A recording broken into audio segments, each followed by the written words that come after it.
Welcome to the Rick Helps Real Estate Show, trying to make sense of this crazy Arizona market. Today I'm going to share with you some little tips and tricks on things if you're selling your house or if it's currently listed or you're thinking about listing it.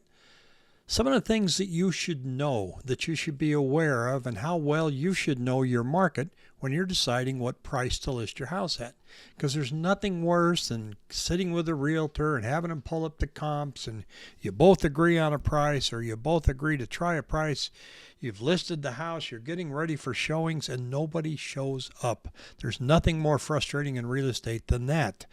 So what do? Well, you really need to understand what's going on in your neighborhood and for houses that are just like yours. Because right now, when the market's starting to soften and prices are starting to decline and price changes are starting to escalate, you need to be ahead of the curve. You can't be behind the curve. What I mean by that is taking comps and saying, let's take a look at what has sold 3 to 6 months ago, see what the average is for your size, and that's where you should price it. It's just going to sit there because you're going to have to be lower than that. But there's something else I want you to look at. I want to share it with you here right now, and that is this little trick in the multiple listing service. Not much of a trick, but any realtor can pull this up for you. Let's say you've got a house and it's between 1,800 and 2,500 square feet, and you want to see what's active and for sale in your neighborhood. So you're going to want to do a search, excuse me, here for 3 bedrooms. And then you're going to want to add something down in the bottom here that says agent days on market. Right down here. 90 days. I want to see listings in my neighborhood that are kind of like my house that have been on the market more than 90 days. Now, I just randomly picked a center spot in here in north central Phoenix, went out about 2.5 miles, and you can see there's 19 homes. So now when you get this list, this is what you want to look at because you want to see, well, how long have they been on there and how comparable is it to mine? So here's one here. Let's just go to 29th Drive and we can look at it and say, okay, this looks just like my house. It's 2,100 square feet. It's 4 bedrooms, 2 baths, and it's been on the market 100 days. They started out at 484.5 and reduced it to 462.5. Well, if it's just like yours, where are you going to come in? Are you going to start at 485? Because that's probably what the comps told them. Here's what really goes on. When you're listing your house, you don't really get in the weeds with what's going on in your neighborhood. Not as much as your buyers do. Your buyers know every house that's for sale within several miles of your home. Why? They're checking on Zillow, Redfin, and Realtor.com and their real estate agent's portal 2, 3, 4 times a day.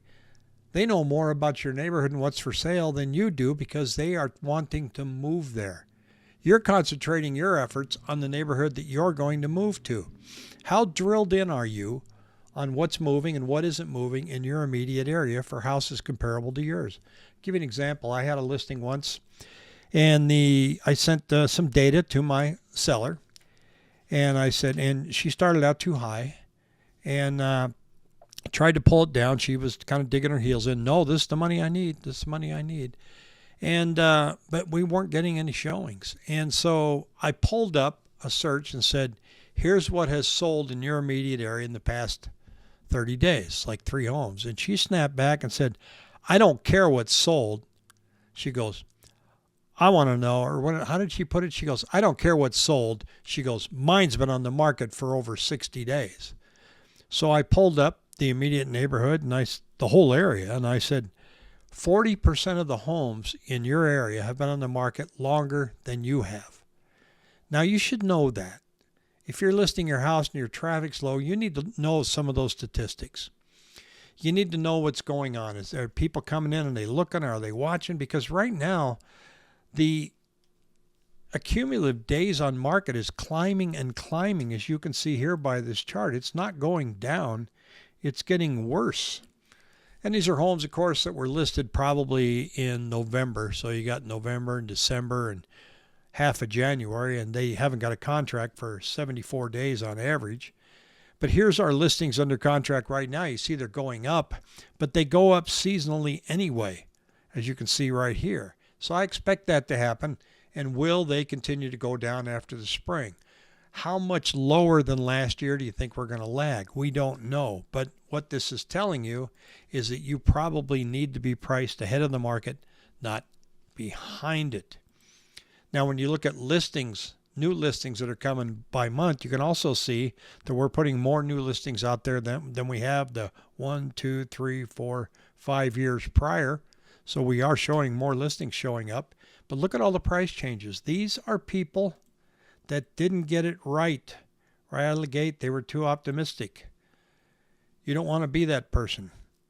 I did a video the other day based on an article on Redfin, or was it Realtor.com, called stale listings that have been on the market more than 120 days. We did have a comment on the channel that said, I'm not getting any showings. I don't think my realtor's trying very hard. That can be debated. I don't know anything about your realtor. But, when you put it on the MLS, you're in front of thousands and thousands and thousands and thousands of people on thousands of websites. A realtor could literally put it on the MLS and take a nap, and it's going to show up. Now, there are a lot of other things that they can do to promote the listing, and they should be doing that as well. But if you're overpriced, there's nothing that agent can do. People will not want to see it, especially with interest rates being where they are right now, and especially looking at sales that we've got now. Sales per month are not going up, they're going down, but they did the past 2 years anyway, right? Will we make this turn? Well, probably. But then again, it depends on the gap between the number of new listings and the number of new contracts that are coming on, and that determines how much pricing pressure you're going to see either on the upside or the downside. Because remember, we went through a period where we were only listing 4,800 homes, and we had 4,900 contracts. Massive bidding wars. Right now, we've got the opposite. We've got 3,300 homes going on the market, 3,500 homes going on the market, and only 24 to 2,700 contracts. So we have a gap between 5 and 800 every week. You can't overprice in that kind of a market, especially when you look at real estate rates, mortgage rates that we saw this week going up to 7.11. They were 7.08. That's about as low as they got. They got down to 7.04 this week. They jumped back up. Everybody's waiting to see what's going to happen with rates. I think we're going to be stuck here for quite a while. Unless something major happens with the economy, that we have a big recession, then you can count on some sort of quantitative easing showing up again. Who knows? Pricing your home should be done in some type of a range.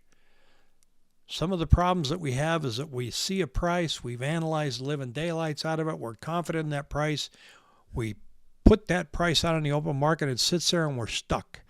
We feel that if we go 10,000 or 20,000 below that it's an insult, that it's a failure. It's not a failure. It's a strategy. You need to have a zone. Maybe 500 to 600,000. I'm going to start at 6. If after a week I don't have any activity, I'm going to roll it down to 580. Now, don't be so predictable that people can look at that and go, Rick's gone down $20,000 every 2 weeks.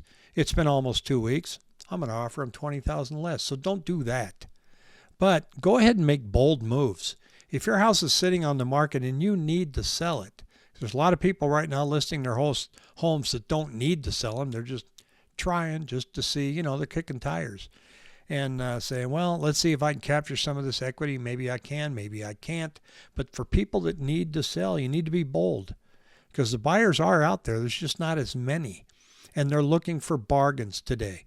I'm not saying deep discount, but if you're higher than the homes that are in your immediate area that are still out there for 90 days, you're price strong. If you have any questions, shoot me an email at rick@rickhelps.com. And don't forget, use that link below and sign up for my weekly newsletter. Take care.